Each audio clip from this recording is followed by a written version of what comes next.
Hello, my name is Grian, and today I'm going to be building a pretty cool house up in the hills.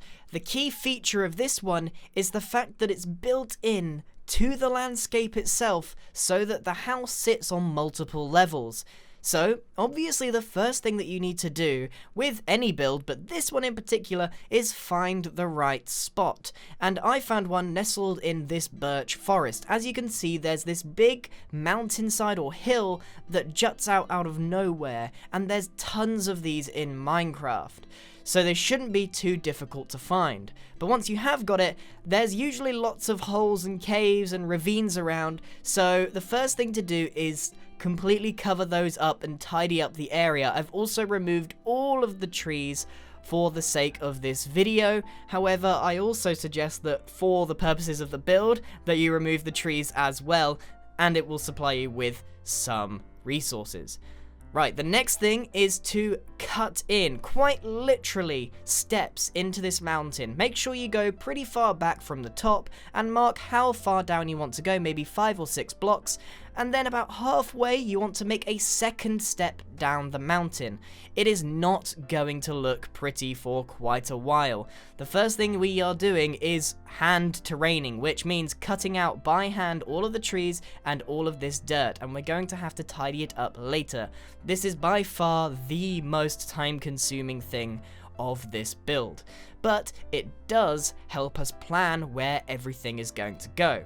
My hill in particular has 2 different sides to it that jut out with a quite narrow piece in the middle. I'm going to build the house on the right hand side of this build. On the first step, I'm going to be making a very simple box house, but the framework is higher at the back than it is at the front.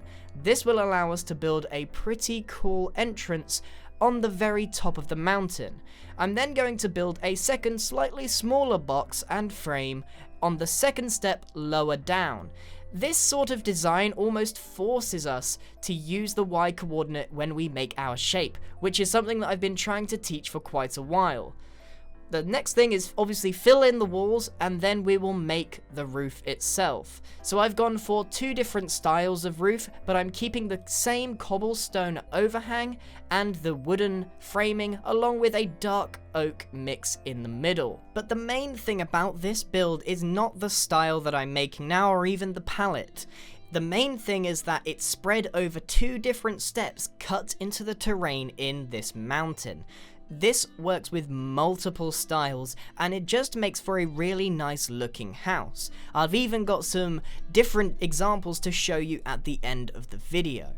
So what I'm making sure that I do is create an entrance at every single level of this build, including right at the top, which means making a little extra entrance with a roof and some more framing on the top of my shed-like build that I made on the first step. I've used a different shape roof for every single part of this build. It helps create disparity, but it also just helps it look a bit different as you go along. You'll also notice that the orientation of the roof changes, which also helps make the build look a bit better. We're going to leave the build in its current under-detailed state right now to focus on the terrain, because all of this on the left is what's going to make this build look particularly nice. I've created a quick staircase going between the steps, but the main thing is not to leave it at blank right angles for each bit of the terrain. What we need to do is make it look slightly more natural. However, no matter how hard we tinker with this, it will never look like vanilla terrain, and that's okay. We want it to look special. So the first thing that I'm doing is just adding more grass blocks to the first layer, putting some dirt underneath it and some stone underneath that, creating more land for us to work with, and then replacing any of the dirt, diorite or stone with some grass as well. Either side of the staircase, I've also spammed a bunch of different cobblestone slabs, staircase and full block to make some man-made landscaping. So we have these 2 steps to deal with still, and even on the third one we want to create this good looking overhang that will look as natural as we can get, bearing in mind that we probably won't get it as close to vanilla as possible. On the largest of our steps, there's quite a significant overhang, which you may find difficult to do. Obviously, it's a lot easier for me because I can fly in creative. If you're doing this in survival, it's a lot harder to get up there and replace all of those blocks. But nevertheless, once all 3 steps are terrained correctly, the build really starts to look good, especially as we've come a long way from those very harsh right-angled steps. Next thing that we're doing is creating a little fence or barricade just so we don't fall off the edge of the cliff all of the time.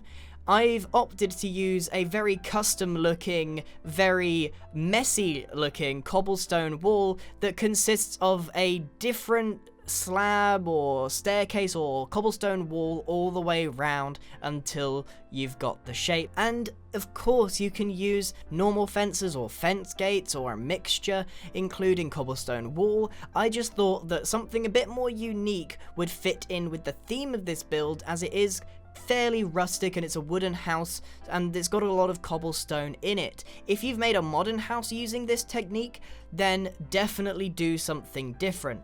The last thing to do to kind of finish off the pathway here is to literally add a pathway with a shovel. Just plow down the grass into the lovely sort of oak shaded leaf color. I really like the look of the path block. Once you've done that, now it's time to reaffirm ourselves to fix our build. Obviously, in its undetailed state, it doesn't look particularly good, but with some easy tricks, you can make this house, or any house, look pretty damn good. So I've added a bunch of buttons, some flower pots, and some normal glass inside the walls with a trapdoor either side. And having done just one wall, it's very easy then just to slot the same techniques in over and over again to detail the rest of this build.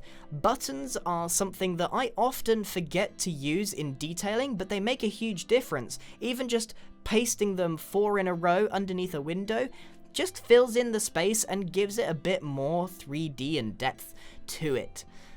Adding flowers is a great way to add some colour to your builds and requires less detailing than perhaps normal.